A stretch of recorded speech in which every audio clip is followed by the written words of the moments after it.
everything you said, like Liquid's going to pick and choose their fights. They're going to get to kite them on the map. But if Heroic is allowed to ball up, I like them. But otherwise, if the game goes crazy, I would take Liquid. You're saying that this may very well be the last game on this patch. We Perhaps. may be witnessing the death of this patch right before our very eyes. Maybe I just won't start the game. Prepare for Maybe I'll just keep you here. Then what are you gonna do, huh? Then what are you gonna do? You can't take the camera away from me. I'm in control here. I decide when the game starts, when the game ends. Hey! Hey! No!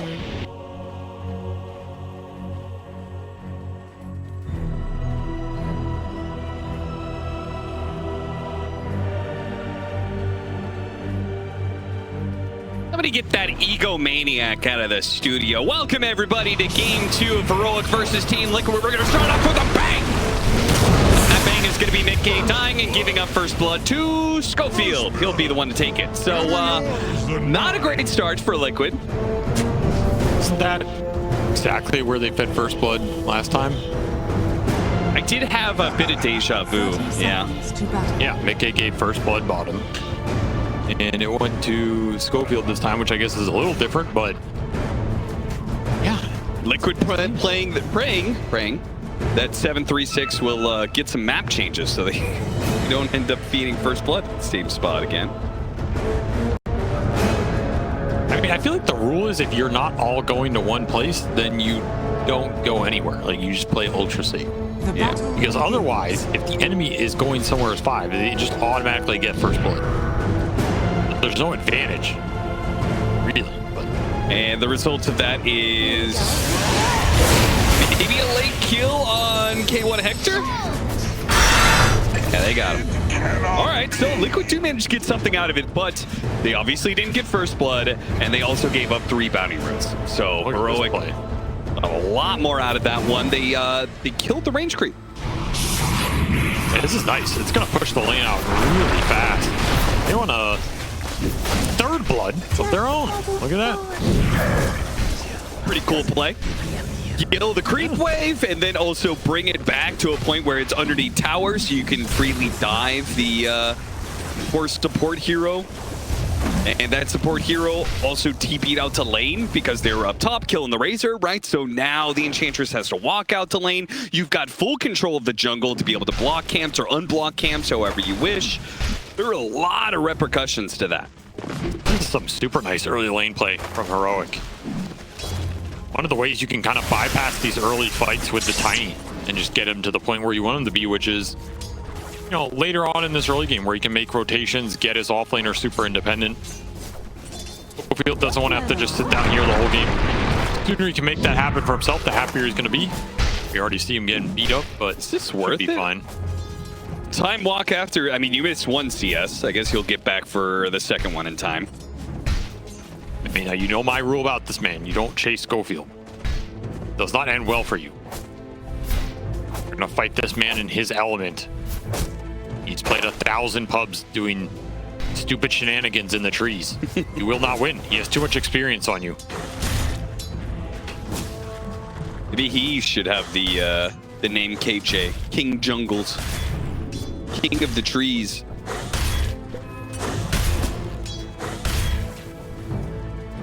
How do you feel draft-wise, by the way? It seemed like Ryan at the end was favoring Heroic, right?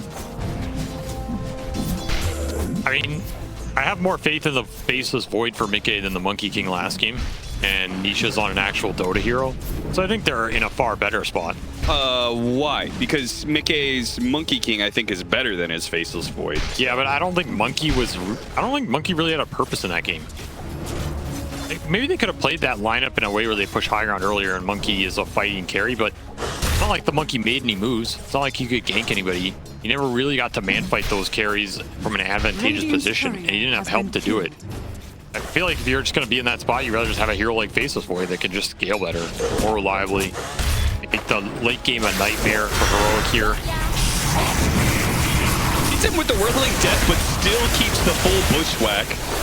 Interesting situation there. K1 Hector keeps his full link going on. They do manage to get the Lotus, which will, I assume, get passed over to 33 if he needs the extra HP, though he's got double bracer. They're going to go for it. Another chain whirling death lands. Boxy has a lot of stacks on him. He's gonna die like that. KJD's gonna live. Oh my god. Oh, it gets worse and worse for Liquid as this game 2 goes on. KJ's not sure where he's. Am I gonna die to the tower? Yeah, he's suicide for sure. Yeah. I mean, he had so much damage still on the Razor. Like, that was a full duration link. Hector just played that really well. Fighting out the multiple exchanges, making sure he gets all the hits in full duration link.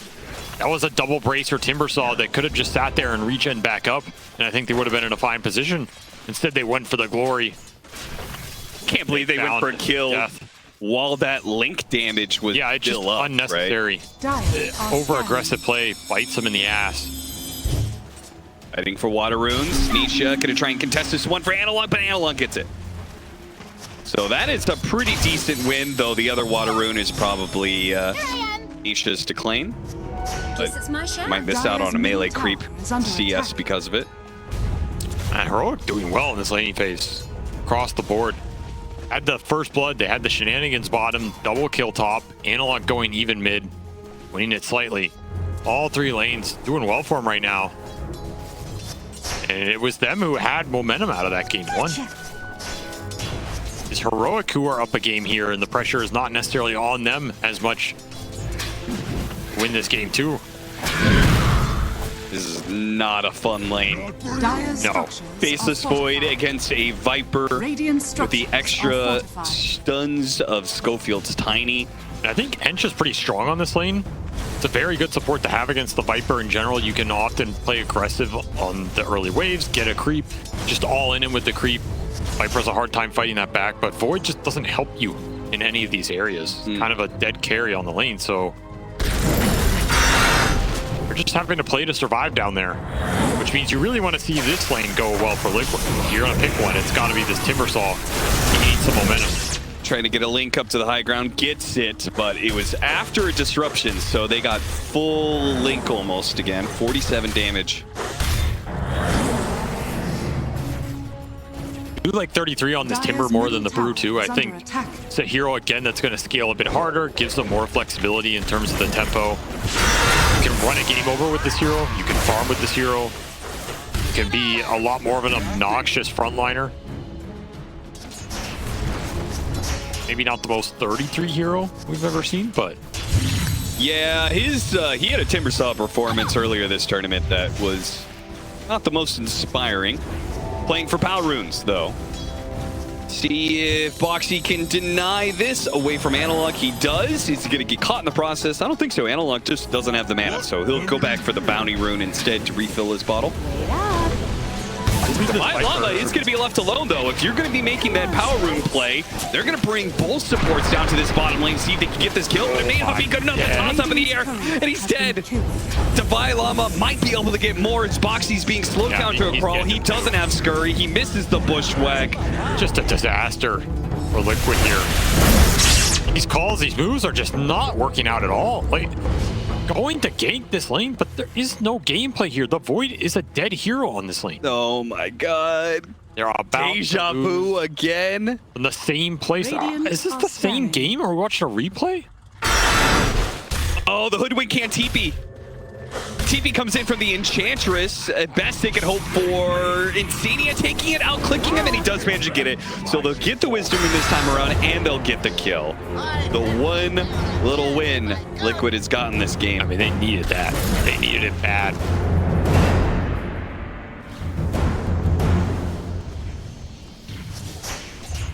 Have to be able to play through your fucking Timber here. Well, if you're playing through him, it does mean that mid-games is being left high and dry. Don't even bother looking at that bottom lane. Oh yeah, I mean, it's already done. Yeah, it's done. Like, you're not going to this Void anymore. It's not going to end well for you. He doesn't give you anything to help fight this Viper. He's just food for the fodder. Let him jungle, get a Mom, get a Midas, whatever the hell is he wants to go. Get Elstrom, sure. This hero's an okay jungler. He can come back in the later fights with some big chronos, but you don't want to just make the problem worse by trying to fight an unwinnable lane. Sure. And putting more resources into a leaking ship. Let's track it, Scott. Oh, Shield Rune. Just what he needs to make sure he survives this little gank attempt. And Nisha's just not had his way in this series.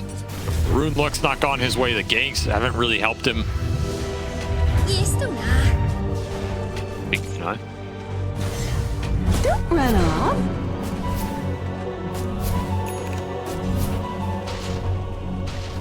A bunch of tower damage on mid. Nisha returns back to lane, but a bit worse for wear. Below the net worth of any of the 3 cores of Heroic, with dotawtf taking first place right now. In the stacks, Heroic are straight back into him. So this time Insania a bit more ready for it. Probably understands what happened last game. And they got some big old juicy ones of their own there, Austin. Look at that, 6 for Boxy. It helped accelerate 33. There's nothing 33 likes more than big old juicy stacks. Under attack.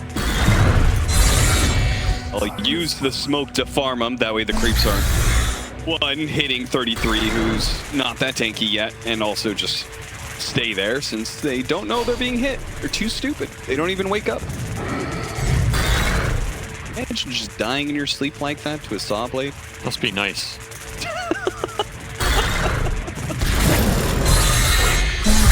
Man can dream at least. But for now, he'll have to enter the real world.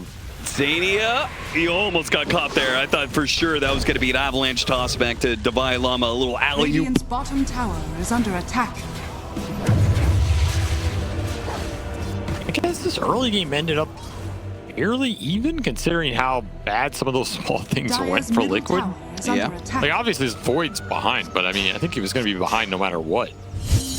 At least your 2 other cores are in an okay position here. Go and fight around them. Is under attack. Yeah. Missed another power rune, though. Quite sad for Nisha. Puck not getting power runes.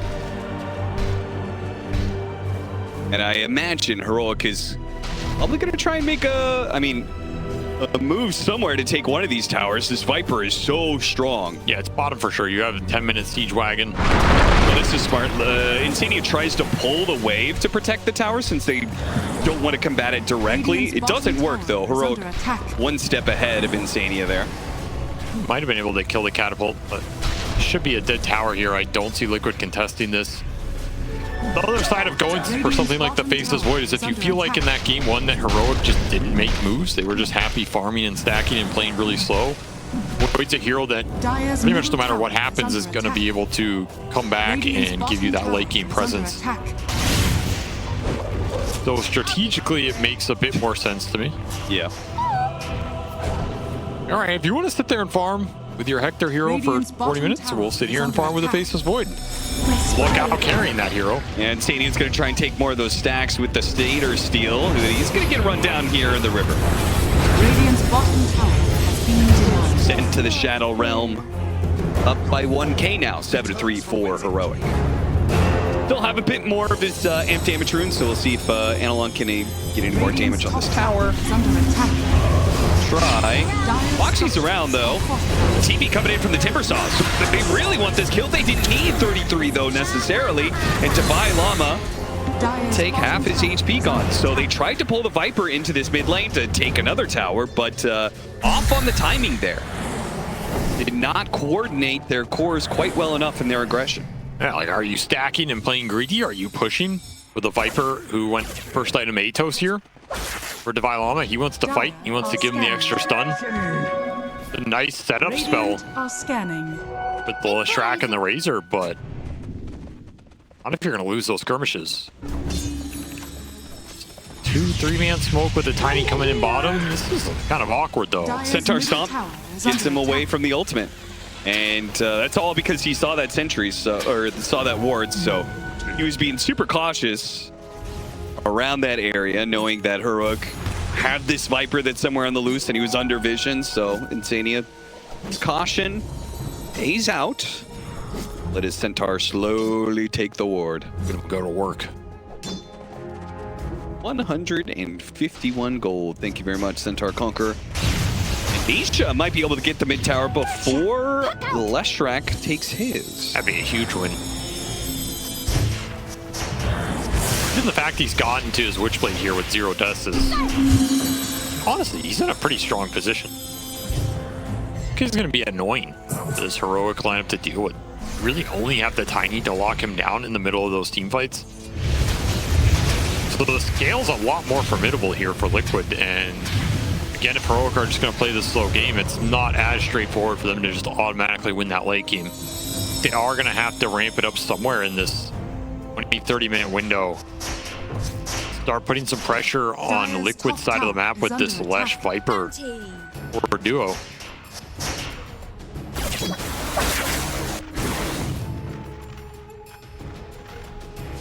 Never really talked too much about K1 Hector, but he's got his Manta. Just farming away on Razor. Definitely join some of these fights on the backside, but I don't think he wants to be there at the start. And they're going to try and bring down the Timber. I mean, this is a tanky damn hero. Liquid are going to respond. He trapped himself. One more Timber Chain. Not going to get it. Disruption goes out. Another attempt at the Timber Chain, but the damage is there. Oh my. I mean, that's just...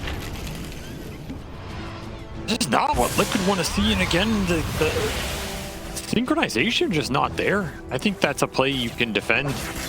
Maybe read a little ahead of time. If 33 doesn't get trapped in those two trees, bring heroic a bit farther out. Maybe you can turn something around there. Then it's just going to be your offlaner, your highest net worth hero going down for free into a tier 1 tower, into some extra gold for K1.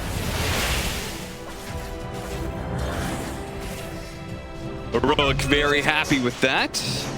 Though the mid tower Radiant's top soon to tower fall. is Let's see if under Nisha makes the push for it here. He jumps to his orb. Boxy thought maybe Nisha wanted to go for a kill on Schofield, but no.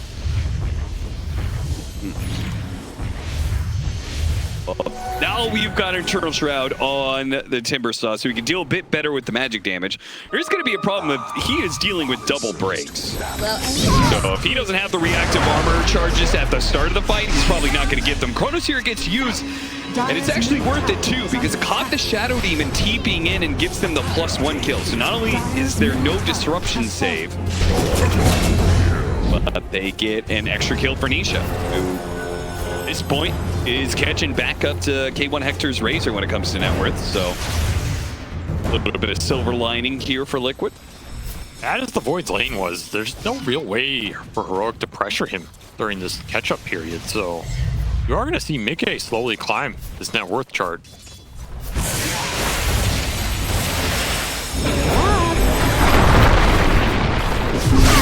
Gonna get tossed back. Nisha tries to stop with the silence, a bit too late for that one. Instania TPs, but it doesn't work either. And they don't get the kill on Schofield. Box is getting a good run down by Analog, who has a haste rune. Well timed. A very nice one here. Let's look here at this tower as well. Another move for K1 that pays off big time. 2 kills into a tier 1. Get it, but they can't because Nisha's too good. Get wrecked. Got him good, I guess. But that is all 3 tier 1 towers gone for Liquid. And Heroic is still holding on to both their side lanes. We talk about Slane Austin. The birds and the bees? No, that's a conversation for your father there. Okay.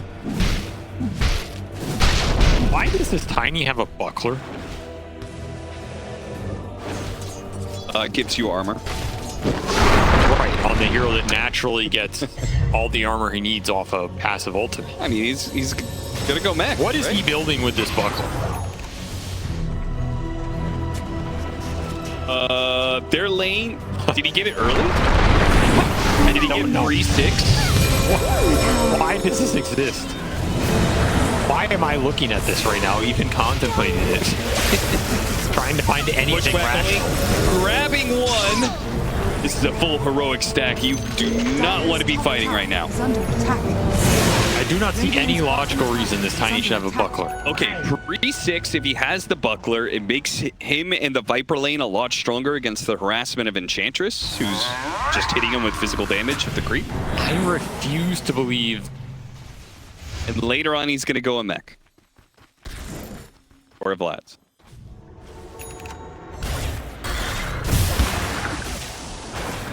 Okay, he's not going to go mech. I mean, no, he's going to go a Vlad's. He literally just built it for the lane, but I don't know. I mean, I guess it's kind of efficient. Now that I think. Damn, does it look ugly. Man, you really did not like that, huh? I don't know. I feel like any kind of effective HP you help Viper with in the first 10 minutes of the game, I think it goes a long ways, right? Yeah, I guess it did do some work on the lane. I will concede that point. I don't know if it's the most efficient way to do it, but power to him. I just think it looks funny. Either way, Heroic are starting to take over Liquid side of the map. Buckler just giving them all the confidence they need to play aggressive here, and they're starting to get some big fighting items. Age Slayers, Bloodstones, they're tanking up. Brought all those heroes from Liquid here. Do you really want to fight Heroic, though? I feel like they just want to be out in the side lanes. That's what Nisha's doing right now. They're going to TP back, try and stop his split pushing, and almost kill him, too. Unfortunately, lockdown is a bit of a problem. That's where, you know, the Rod of Atos does go a long ways for Divide Llama and some of the other heroes, like the Faceless Void, but this puck is probably too elusive for them to catch until the tiny blink. I feel like you're happy to rat this game as Liquid and force Heroic to push a tier 2 or dive deep into your territory under a ward and then take that fight. Yeah. We guarantee you can get a good chrono because you see everybody. Maybe get a good time dilation on the supports. Would really go a long way in disrupting the Shadow Demon and Tiny combination. They're going to make the aggressive play, though, because Nisha was forced back to base. Looking for clump up for a nice little coil, maybe break the Viper here. I mean, you gotta jump the Shadow Demon, make sure there's no disruption. There goes the Silence. Silence is wearing out, but they get the kill on the Shadow Demon, meaning no disruption save for Divine Llama, meaning he's gonna die. Toss up the air, big Timber Chain though. 33 is left in the river, right next to the magic damage dealing Leshrac. Nisha is gonna jump to his orb, down to the back line. Boxy's gonna get run down by K1 Hector. Electrify that squirrel.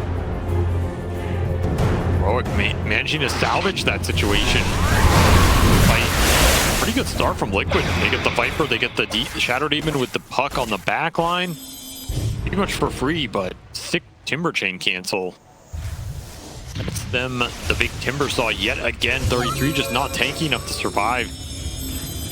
I mean, you would kill for a Lotus Orb in this game. Remove some of the Viper damage. You're able to reflect the Razor Link. Radiant's middle tower is under attack. Still, though, you got to be pretty happy with that fight if you're Liquid, right? Even if it costs 33 in life, you took a fight against this early game Heroic lineup and didn't. You traded, right? You traded pretty evenly. I guess you're happy because you have Faceless Void farming. Yeah. Puck survives as well. Like, I think any use Chrono. Any situation where Puck and Void survive, you're probably okay with. As long as it's not an absolute disaster into Roshan or something. But this will open up the Roche for Heroic, as they're just going to walk into it, and yeah, I guess they feel like Liquid are just dodging him a little too much. Let's just take the objective here. Hector makes the call. It gets scanned, but can't do anything about it. Do they know that Schofield's back here at all? Because they had that one ward. They have a very similar ward situation going on here. So I imagine they saw him push deep into that territory somewhere. Yeah, but what are you going to do about it? Look at the man, he's got 13 armor with the Buckler. Buckler goes a long ways. Much. Go through the gate, go to the other side of the map where they know Liquid is currently cohabitating. And along with the Bloodstone, I imagine he'll survive through this. Not a problem, the lifesteal is way too much for them. Liquid just trying to get out, but Mickey's gonna get caught. Hit by the avalanche of Schofield, and any disable in this sentence. Schofield has just owning these fights. It's like every time he gets the combo on a hero, they're just gone. Invisibility. Not able to catch Nisha. It's really important for Heroic that Schofield connects on these big avalanche toss combos because they don't really have lockdown elsewhere. Yep. But if every time he connects, it's a core kill. I mean, that's enough to just win this game. Liquid need to start finding some answers for this tiny combo going in. Starting the fights better on their terms. And more importantly, if Mickey's going to join those fights, you better get a chrono off and make it count. Otherwise, it's just doubly disastrous as Age is still up for 330. Tormentor gets stolen. That is a nice shard to pick up for Heroic as well. Yeah, Demonic Cleanse. That's a dilation removal here for the Leshrac. Yeah. Some additional heal to some heroes that are already pretty tanky. If you give them any extra HP, it's going to go a long ways. All heroic cores need to do is just survive long enough in the team fight, and eventually the damage builds up. Yep. Why we see them just building tanky. A lot of magic resist coming out across the board here. Liquid are pretty reliant on the magic damage. Side of the ultra late. That's an interesting situation. Fun little game. Toss up the air, hits the splitter. It's going to be close. It's going to jump to the orb, blink away. Is there anybody on the other side? Maybe they can see him here with the lightning. Oh, the tree! That damn tree was in the way. Analog doesn't see him in time. Stun came out a little early there. Cost him that kill. But that's a hard one to nab. Nonetheless, Heroic, they're going to get to push all the waves in here and corral Liquid back to their side of the map. As the pressure is starting to heat up. I mean, this is an elimination game for Liquid. Not afford too many more mistakes. Aisha really wants this kill on the Tiny, but he will die for it. Oh, another frustrating death to this combo that keeps claiming the core lives. Hey, I feel like he didn't need to do that either. No. Just because the Hoodwink was going to come in and finish him off. He did not need to get in melee range of the Tiny and get tossed up. Radiant's middle tower has fallen. I think it's pretty clear Liquid are frustrated in this series, frustrated with the tournament overall. Are not playing up to the standard we expect from this team. Well, they're playing up to Liquid DreamLeague standards. No, that is a low bar. It's just going to be high ground. I mean, there's Chrono up. In theory, it's kind of hard to force this, but you still got Aegis. You tanked up. Everybody can frontline here, and you have that disruption behind them. Might not give a little poke.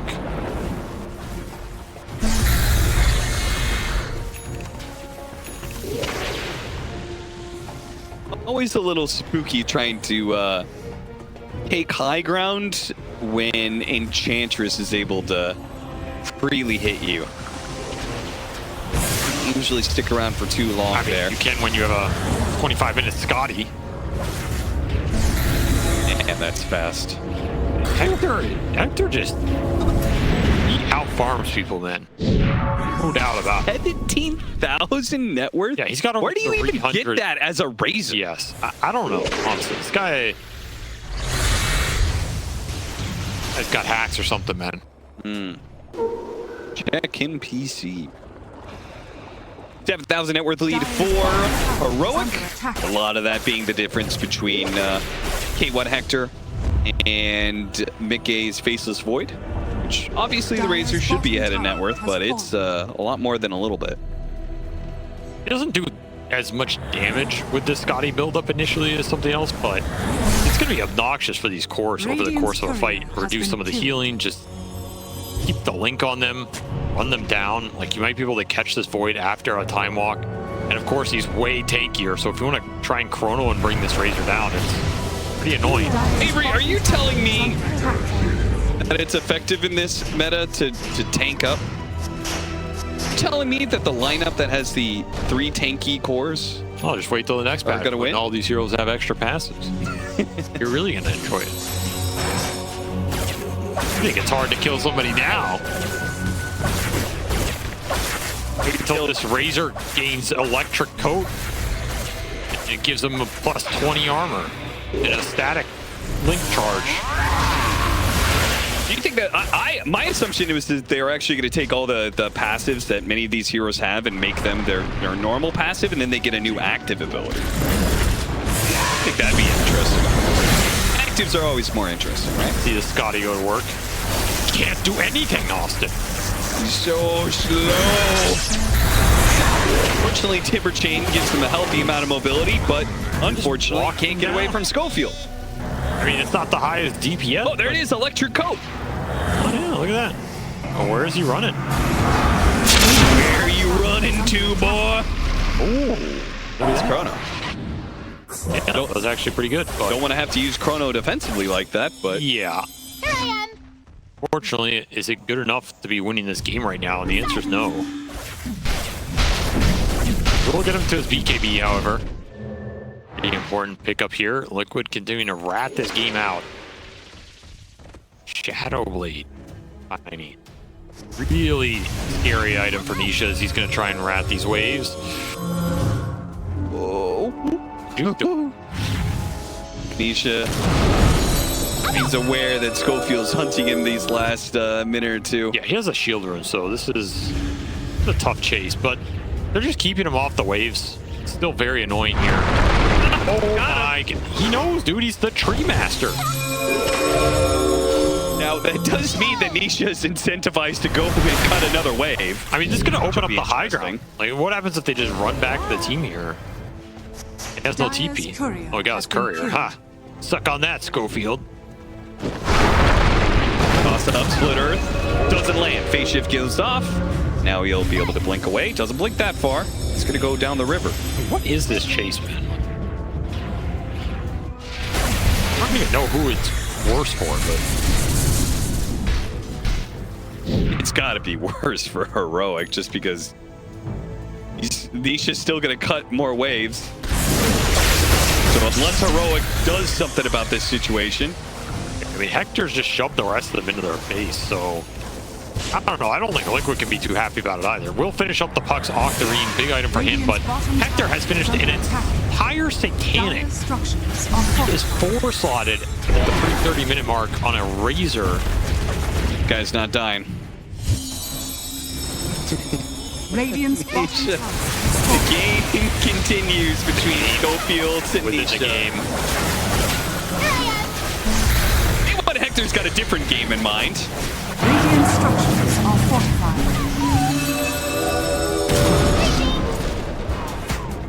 Got what they wanted. Gonna play it safe, gonna play it disciplined. Yeah, I mean, Roshan could be up right now. He'll actually be up in 2 minutes' time, but Heroic, knowing that it's right around the corner, probably should play it a little safe here. Sick toss here. 33, get the toss, straight up in the air. Bushwhack grabs the tiny though. Schofield could be cut down by the Whirling Death. While the backline, KJ is almost assassinated there by Nisha. He's still going to go for it. He's going to be caught. Oh, the Chronosphere on 3. Perfectly set up there as Mickey's going to start going to work with the Chakram over the top. They blow up the Viper. It's all up to Hector now. He's got it, Scotty. He's got a Satanic. Can he live through all of these heroes? I don't think that TP was ever going to work against a Faceless Void, but I appreciate the optimism, Hector. And Hector not happy about that fight at all. That is not the way to position, not the way to keep the formation that Heroic wanted to. Their backline gets assassinated. The tiny initiation goes terribly as there wasn't a toss back or anything. Mickey just gets a complete opening into this fight. Chrono on 3 with the Shadow Demon dead. Don't mind if I do. I feel like on the list of things, if Heroic would have a talk about like, how could we lose a fight, guys? It would be go on Timbersaw, get your backline, your Shadow Demon killed by the puck, and clump up for Chronosphere. I mean, that was a pretty sick find by Nisha, though. It was. They should have let him TP home. Yeah, they should have. I mean, he's just been hella annoying this game. Their lineup just can't really deal with him. It feels like they need a Hex or something. Who's going to build it? Do you think that this has swung the game to Liquid's favor? Because now they're the ones sitting in control of the Roshan pit. I guess it depends on if Liquid gets a pick off before the Roshan fight even occurs. They get the kill on the Shadow Demon. Now they're going to go for Divine Llama. Even without a Chronosphere, they're going to go for it. Avalanche toss on the 3 is pretty decent, but they still get the damage onto the Viper. And now the jump away from the Faceless Void. All they have to do is reset away from K1 Hector right here. K1 Hector tries to drain some of the damage of 33. Analog trying to keep up with these heroes. Schofield does manage to hit Boxy. Can't quite finish him up. Throws out the tree. That's not good enough either. Now he's been hit by the Shiva, slowed down, and Nisha will start going to work on him. Heroic get kited out on their 2 good cores that do damage, not able to hit anybody in their clutches, and just have all that damage wasted away, get picked apart one by Liquid. I mean, honestly, we watched this game back, like, I think Heroic could have taken some of those fights better, but this Razor build has looked dog. Yeah. I don't know, man. He's so damn farmed and he does nothing. He's just all tank. And Liquid are like happy to ignore him. The second the link gets broken, he's just sitting there with 4,000 HP, hitting for 150. Okay, congrats. Like, we'll let you sit there. Okay. Mid-air. Counterpoint, what would be a better build? Because part of this is just like the hero matchups, right? He wants to there are two heroes that he wants to steal damage from, and those heroes are incredibly elusive, and the Faceless Void and the Puck. Go with the standard Razor builds, right? MKB Refresher, Mjolnir, Butterfly, MKB Data, like whatever it is. I don't know, just build damage. Be that massive threat. You have the Viper for frontline. You have SD to bail you out if you get chronoed. Oh, Satanic and Scotty were necessary here for Hector. And I think it's hurting them a lot in the fights. You look at his net worth relative to what he's able to do in a situation like that, and it's just not even close to represent it. So Liquid are really abusing it, and it will get them an Aegis on their Void here.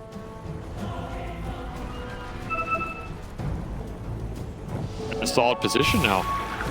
Start to scale into that ultra late with probably the two heaviest scaling heroes in this game on that Puck and the Void. You can get to full 6 slots. Nisha is well on his way. And again, what is the threat for him on the map? Yeah, you can Shadow Blade in with his Tiny and do the combo, but now he's got 3,000 HP. He's not really dying to it anymore. You need that Hex, and there it'll come out on the Lesh, so Heroic eventually get there. Yeah, eventually, but now. Is it too late? Because you have the level 20 talent on Faceless Void, so he's a legitimate damage threat. You also have the Puck Ags, so that is a huge damage increase there as well. And the supports have a decent amount of gold. Now it feels like, I feel like Liquid are looking at these next fight going, we could just take a straight 5-on-5, like smashing into them. We don't necessarily have to outmaneuver them like they had to do in those previous fights. Boxy runs straight into Schofield. Another pickoff going to Liquid. They're just running the map now. They got a lot of gold on their supports out of these earlier fights. Like Boxy's turning into that 4th core. Both the supports have Hurricane Pikes. Just insane value. Oh, Insania just instantly popping. That Shard does manage to dodge the Viper Strike there to buy Llama. Mikke, he gets hit by the side of the Vice, but they didn't have the follow-up disabled immediately. That's going to be a tie back on the Tiny. Came back in the fight for what, though? And now this Bloodstone, it's not nearly strong enough for Analog anymore to get the damage that's raining in from Team Liquid. What is this What Hector is showing up, here's his BKB, Scotty, Satanic. What can it do against 4 heroes? Not damage, that's for sure. It's not doing damage. Nisha, meanwhile, he's doing the damage. He's killing KJ over and over again. You know, you guys had an interesting discussion in the green room. You guys were asking, what is the hardest role to play in Dota? And it sounded like it kind of came down to each of the 3 core positions are difficult for different reasons, and the carry position is difficult because of decision making, right? Item builds, those sort of things are so crucial, and we can see it in this game. K1 Hector may have done all the right farming rotations, but maybe it's the item build that just killed their game. I think from his perspective, that fight bottom is supposed to go different with his itemization. Like, I think he was frustrated because he built it to be this front line. He built to be unchronoable, unkillable in that moment. And their backline got assassinated. And some of that was Liquid finding really good angles. Some of that was rash decision-making on how they took that fight and how they positioned it. It ends up making this build look incredibly weak as a result. But I'm still not convinced that the upside on this type of itemization would have paid off for him anyway. Like, I don't know if he needed to tank up that much when they have the save, when they have 2 other heroes that can go in and be pretty tanky on their own. Yeah, if he's on the front line creating space, who's he creating space for? Because I feel like that's kind of the Viper's job. And the problem is, all 3 of these cores are very similar in that they're kind of range damage dealers that want to be, you know, within that 600 or 700 units hitting you. Yeah. He's frontlining and they're going on him. The other 2 cores have to run in to take that fight, and then you kind of just get chronoed on multiple people. Yeah, Leshrac is basically a melee hero for team fight purposes. Yes, right? So that setup is not that straightforward, I think. It really hurt him here, and now at this point, this game is just locked in for Liquid because you have a Refresher Void, you have your Puck pushing up to that 6 slots. There is no world in which you have the damage to combat this anymore. Well, now it's heroic side of things where they have to be the ones to outmaneuver a team fight against Liquid because the straight 5-on-5 isn't going to work for them. And we'll see whether or not they can ever get like a Scythe of Ice pick off, because they've tried a couple times now. They just haven't been able to blow up that hero that gets Scythe. You gotta find the puck. Yeah. I mean, maybe this faces Void, you can do like a toss back into the Hex combination. Sure. That's probably your best bet. Pretty much guaranteed if you can find it, but you need the vision to get there. So the high ground's still a little tricky here in this straight up situation. You don't have the Aegis anymore. Dire's top tower is under attack. That was so unnecessary. I guess it baited in Schofield to get picked off, as he's still stuck underneath the coil, but thankfully he's invis, so he's going to be okay for now for the shots. Meanwhile, the Enchantress, Econ pulling in. K1 Hector is draining a lot of damage away from 33. Can he turn around and use that damage against anyone? Making finally puts the Chronosphere onto 3. All 3 cores, Conside, a second Chronosphere for the other 2 cores, and you've only got 1 disruption. So he bails out Analog, but when Analog comes back, he's surrounded by 4 heroes, and GG is called. We're going to a game 3. Well, it's all going to come down to this for both these tournaments' lives, and Heroic seemed very frustrated after those missteps bottom. As Liquid, they're on the brink, but they're not out yet. They make this draft work. They go for a bit more greed, a bit more scale. That game's very slow. Maybe taking